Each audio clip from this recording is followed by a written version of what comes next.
Welcome to my channel Compare History. Introduction: Shadows of the Ancient Warrior. Before the world had Navy SEALs or Special Ops, there were warriors cloaked in shadow, men who moved like ghosts through enemy lands, whose blades whispered before battle even began. In the ancient realms of Mesopotamia and Persia, these were the first special forces. Imagine a world lit by fire and ruled by fear, where kings claimed divinity and empires rose not by the sword alone, but by cunning, precision, and terror. The Assyrians, lords of siege and flame, crafted silent assassins who struck before dawn. And the Persians, masters of order, raised the Immortals, a force of glittering steel and unyielding presence.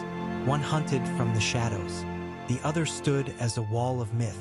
This is a story of power forged in secrecy, of two empires whose warriors didn't just fight.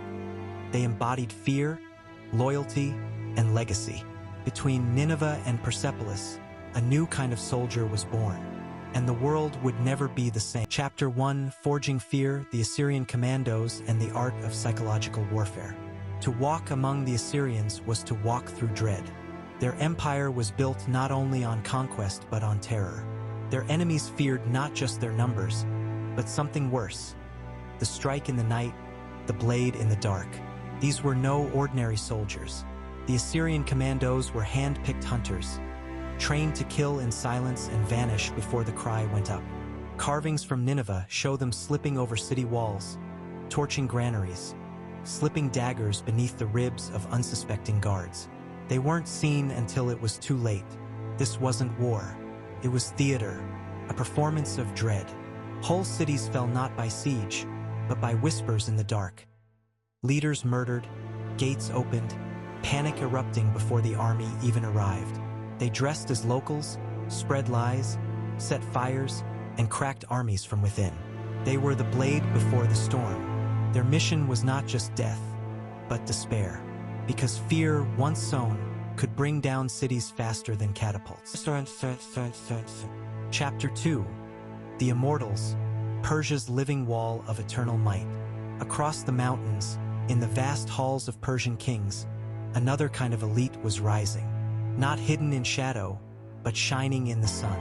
10,000 warriors, always 10,000. The Immortals, Herodotus gave them their name, an unbroken core, replaced as quickly as they fell, giving the illusion that they could not die. But this wasn't just a myth. It was design, draped in bronze and silk, armed with spears, bows, and calm resolve. The Immortals were more than a guard. They were the face of Persian strength. Disciplined, drilled, unified. When they marched, cities fell silent. When they drew formation, resistance crumbled. Where Assyria used fear in shadow, Persia used awe in daylight. Their elite didn't sneak through the cracks. They held the line, immovable. They weren't just warriors. They were symbols, a vision of empire made flesh. Chapter 3: Command and Control, comparing military governance and organization. The Assyrian Commandos were daggers in the dark. Loosely bound to structure, they reported directly to power, kings, generals, or even gods, it seemed. They worked in cells, choosing flexibility over formation. The Immortals were the opposite. Every line, every spear, every command flowing from the imperial heart.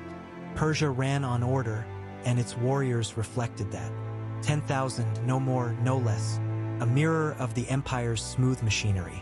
Assyria weaponized unpredictability. Persia weaponized consistency. One inspired fear through chaos, the other through control. Chapter 4: Ritual, Identity, and the Warrior Ethos. To the Assyrian commando, war was divine judgment. Before missions, they clutched talismans, whispered rites to Ashur, and vanished into the dark. They weren't merely fighters. They were vengeance incarnate, the gods' chosen harbingers of death. The Immortals lived by ritual too, but theirs was one of form.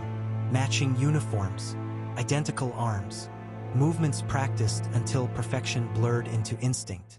They were not 10,000 men, but one body, bound by loyalty and ceremony. One fought as the hand of wrath, the other as the spine of order. Yet both were elevated beyond mortal soldiers. They became myth while still alive. Chapter 5: Weapons, Armor, and Tactical Roles on the Battlefield. The Assyrians prized speed. Their commandos moved like shadows, wielding daggers, short blades, and bows with lethal grace. Armor was light.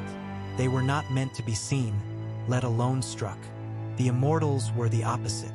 Bronze-scale armor shimmered like sunlight on water. They carried long spears, curved swords, and powerful bows. When they moved, it was with the rhythm of a tide. One slipped through cracks, the other broke down walls, and in both, the hand of empire found its sharpest edge.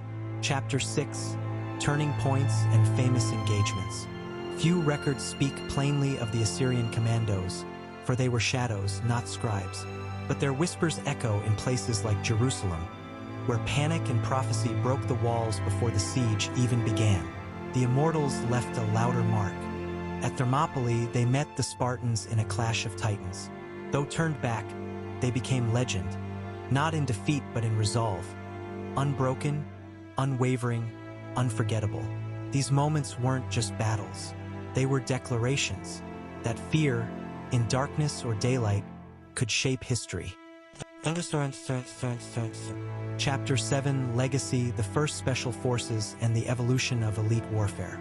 The Assyrian Commandos and Persian Immortals did not disappear. They transformed.